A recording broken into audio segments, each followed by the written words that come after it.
Hello there guys, what is going on? Daniel Childs back here again for another show, and it's great to have another brilliant guest on the show. A first time guest, but someone who I've been watching their content, listening to their content, and someone who I think is going to give us a lot of great insight today regarding Enzo Maresca, Chelsea's pre-season so far, and the rest of the madness surrounding the club at the moment. So great to have Mono CFC on the show. Thank you so much for joining, mate. How you doing? I'm doing well. Thanks for having me. I appreciate the opportunity and letting me come on here and be able to voice my opinions. Absolutely. And I believe your channel, has it been going over a year now? I mean, I think it started, didn't it, last summer before last season? Yeah, I started before last pre-season. I've been going for about a year now in terms of regularly uploading because I had the channel for a long time. I think back in like 2020, I think, is when I started it, but I never really committed to actually uploading. And then obviously I had a kind of my big break in the pre-season last summer. So getting on to Maresca a little bit more, in terms of looking at the appointment, what was it about his appointment or just kind of the style of coach he is that, because I believe you were a little bit more positive than I think, say, myself and others. What is it about him, particularly as a head coach, that you think makes him a good appointment, or what Chelsea need compared to what Pochettino had last year? Well, I think it's mainly like because when I really kind of got, I don't want to say infatuated, but kind of swayed towards him was when we were about to face Leicester in the FA Cup. And I did a piece on Leicester and I kind of looked into how he plays. And the way that it was so intricate and so positionally based, and it utilised the strengths of every single player in the system. And it was just a bit different, a bit more inventive. And it was kind of, for me, it was like I could see the players in that Leicester side and I could see, wow, the players that are being misused this season by Pochettino could really, really get a boost from how he plays. For example, Enzo. I think Enzo is going to be a big winner this season. If he gets the game time and gets to settle into that midfield, I think he's going to be such a revelation. And it's a shame, really, because, again, it's like a lot of the players that we kind of we kind of had the remains of like the Sarri era and the Tuchel era that can kind of play in those more technical systems kind of just got thrown to the wayside in a way. And obviously there were technical things that go on in Poch's system.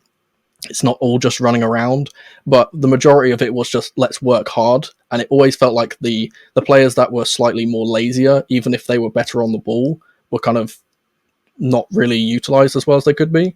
Obviously, I think the one kind of what's the outlier was Palmer, who obviously Palmer's great on the ball, but I think he gives the impression of being a lazy player whilst actually being like a player that will press from the front, will get himself stuck in and that type of thing.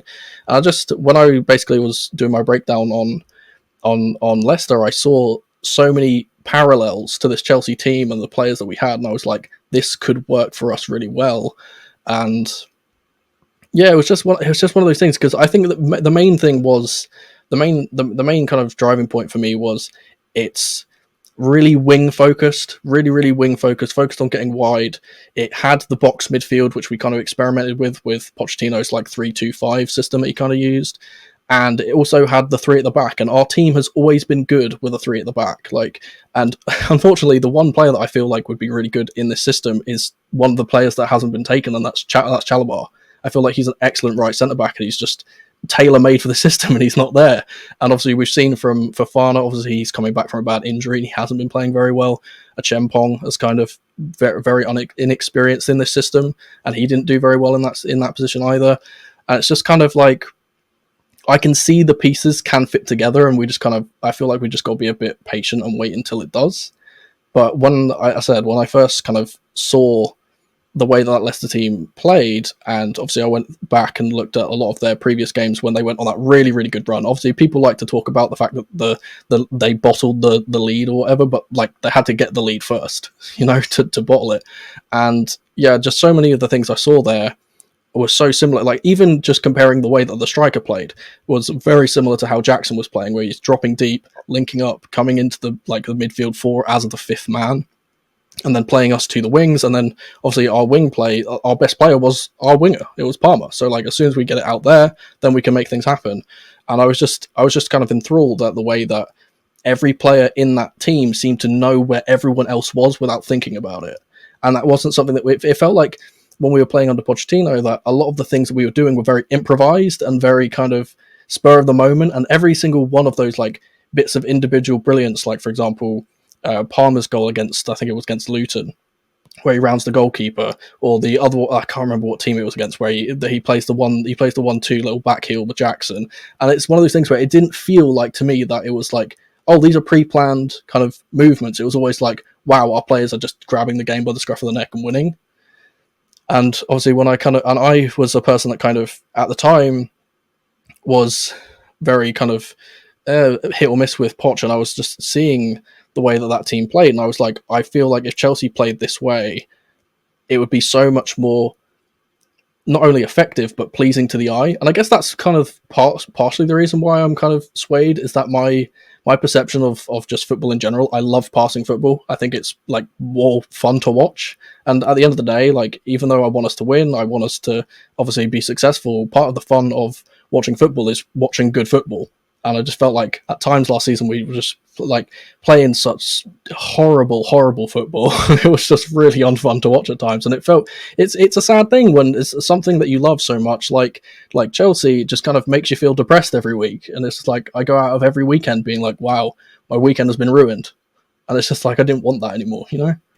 I find it quite fascinating looking at recent Chelsea history that two of our best seasons attack-wise in terms of productivity from our attackers, just numbers, like plain numbers. We look at like goal output of like a striker or players that have stood out or we've created a high XG, have come from two coaches who I guess you'd argue have a looser style of a tactical structure. And obviously Lampard in 1920 put up some really encouraging numbers, and then Pochettino last year.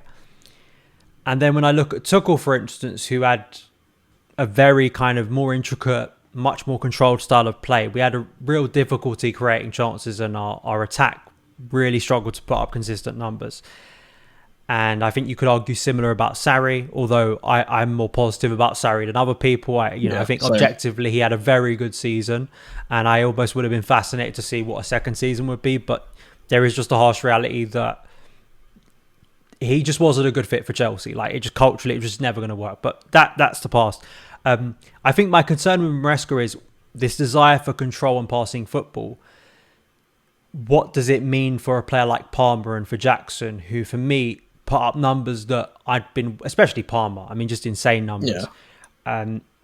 What are you gaining, but then what are you losing? I think is kind of my big concern. It's the trade-off, and we'll get to this when we talk maybe about the friendlies as well, in terms of one position I want to discuss. It's that trade-off that I do have concerns, because Chelsea may have a lot of the ball this season. They may look structurally a more sound team, but if it ends up with Chelsea struggling to create better opportunities and a player like Palmer, for instance, not quite having the same impact, you know what my concern? Yeah, I don't think it's an invalid concern, especially when I look at recent Chelsea history. Because I feel like it's a good point, because I feel like when you have a player like Palmer that is so good, and we know how good he is, it is worrying if it's like, is this system going to suit him? Is he going to suddenly turn into a player that is unrecognizable? And for me, it's one of those things where I feel like he does really suit the kind of the right-sided inside 10 position, as it were, because he can come inside onto his left foot. I feel like he's versatile enough to play out on the wing. I think he's a much better 1v1 winger than a lot of people give him credit for. And I feel like it's one of those things, because we've seen from like before with other like players where it's like, wow, we really wish we would have got more out of them. I'm thinking like Fabregas in like his last season for the club. It was like he was by far our best passer of the football, and he just never played. And when he did play, he was clearly the best player on the ball. And it was weird for us. We were like, oh, is this really the right move to sacrifice such a good player for this more defensive kind of football?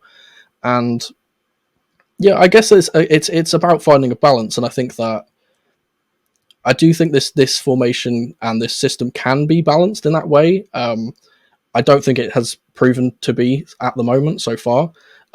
And again, that's just, I feel like there's going to be a lot of growing pains, a lot of teething issues with this system because it's so intricate and because it's so, everyone needs to know what they're doing. Everyone needs to be singing from the same hymn sheet. And if one player isn't singing from that hymn sheet, then the whole thing kind of falls apart.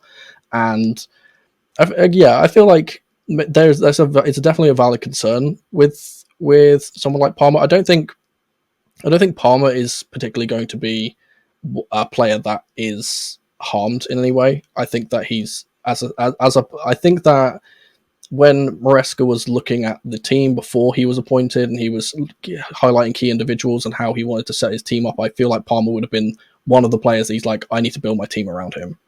But with someone like Jackson, we know that Jackson's another kind of a hit or miss player for some in this fan base. I'm personally a big fan of him. I think that despite his numbers not being the greatest, even though he did outscore Didier Drogba in his first season. Let's be real. That's not an easy feat. There is the inconsistency, and I feel like people, if he is inconsistent again, if he's not getting the clear-cut chances that he got and the amount of chances that he got last season under Poch, then maybe he'll underperform. But the only thing I will say is that we played against Celtic. We played absolutely awfully. There's no denying that. Defensively and off the ball, we were horrific. But we did create a lot of chances. We had 22 shots in that game, I believe, and obviously a lot of those chances did fall to Guiu, and Guiu is a bit inexperienced and hasn't obviously proven himself yet. I think he's been wonderful for what he's actually been able to do. And I guess it's one of those things where we do have so many players to come back into the team where we can't really make an accurate assessment. I think that at least about 5 or 6 of our first teamers aren't here.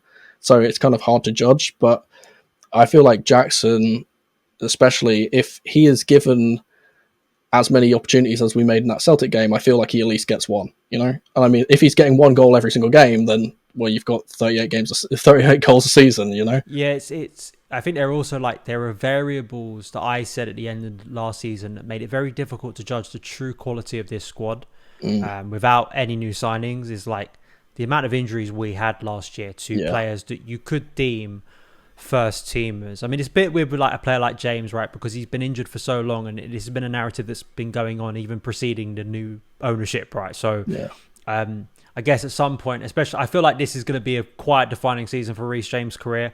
Because if in 12 months' time we're still in a situation where he's barely played like a couple of weeks, it's different. But like naturally, you look at a Romeo Lavia, for instance, who I think in flashes has looked like a really good passer, right? And I think we understood that when we signed him. Nkunku is the one for me who I just think is a difference maker. To me, I've gone on record to say this. Anytime I've seen Nkunku play, he looks a completely different standard to everyone else around him. He just looks so much better at pretty much everything. And admittedly, I don't think the position he's been playing so far in this system is particularly his best. But even then, when he's playing out of position, he's got our top goal scorer at preseason. He's got a goal every game. So it's like, you know, he's gonna get those opportunities in the box. He'll always finish them.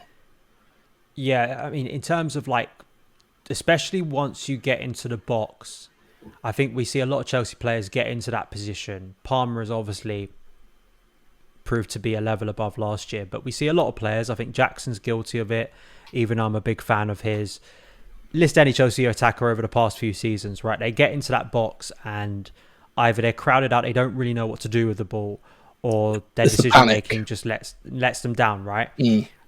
Nkunku is one of those players who seems to light up when he gets inside the box. Like, it seems like outside the box, of course, he's got really good movement, but it was one of the things I noticed shortly after we signed him. I remember I was working for Football.London at the time, and I was asked to sort of look at a game. I think it was against Celtic in the Champions League. And it was such a great demonstration of Nkunku in kind of all areas of the game. He ran in behind. He was in tight areas. He had nice 1-2s. There was nice combination play. But inside the box, he looks like a different player. So I think from Maresca's point of view, you know, he's got a lot to work with. And I think my hope is that the development we saw at the last period of the season with Pochettino, but also like throughout the season, is that Maresca can just kind of improve upon that. That's kind of the hope, right? I don't know whether you agree or disagree. I think my big concern is talk about that word patience, right?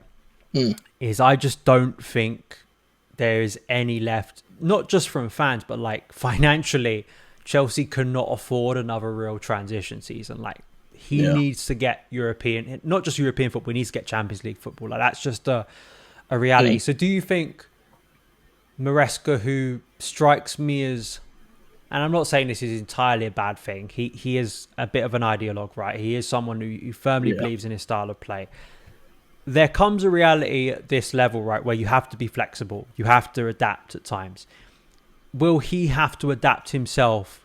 Because I don't think he's going to be given a full season to wait for things to happen. I think at some point, especially with the financial ramifications of Chelsea not getting Champions League football, results need to start happening quickly, don't they? Yeah, I would agree with that. Yeah, I've kind of set my expectations. I feel like top four is a minimum that should be a target.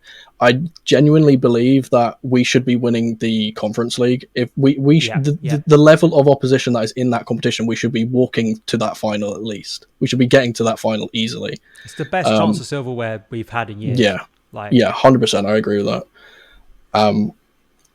And yeah, I feel like Maresca has kind of been on record in his very short managerial career as being quite a stubborn manager, and he's very fixed in his ideas. And that is something that does concern me in some ways, that doesn't concern me in others, because I feel like some level of stubbornness you kind of need. You kind of need to kind of play through. It's almost like, I think I compared it to the Formula One. Sometimes you've got to get through the tires, you've got to get through the burnt rubber until you can start getting your pace back. And I feel like sometimes I feel like there's going to be some periods of the season perhaps where we do have a bad result, and he's got to kind of drag us from that and be like, okay, well, I'm going to change things. And I think, especially in this preseason, I feel like against Club America, who we're playing next, I feel like we really need to have some kind of reaction, because that performance against Celtic was just simply not good enough. And I'm not going to say like, oh, we need to come back and batter them 4-0 or anything, but we need to see like considered, very obvious attention has been shown to the defending, to the high line, to the fitness in general, because I feel like we were just very unfit in that game, and they ran rings around us for the majority of the time. And he does need to show that aptitude and that ability to realize when what he's doing isn't working and kind of change it in that way. And I think we kind of saw a hint of that in the Celtic game. We did see a weird bit of tactical nuance that I saw, was that Fofana was going into the midfield and letting James defend halfway through the game, which wasn't something that was kind of happening at the start. And I wonder if that was like Fofana's getting beaten for pace, James is a much better defender in terms of 1v1 defending, let's put him there. So maybe, as I said, maybe he can do those adaptations. Obviously, he hasn't been in a manager's position for a very long time, so we haven't really seen the full extent of what he can do and what's in his bag of tricks. So I suppose we'll just have to wait and see whether he can do that.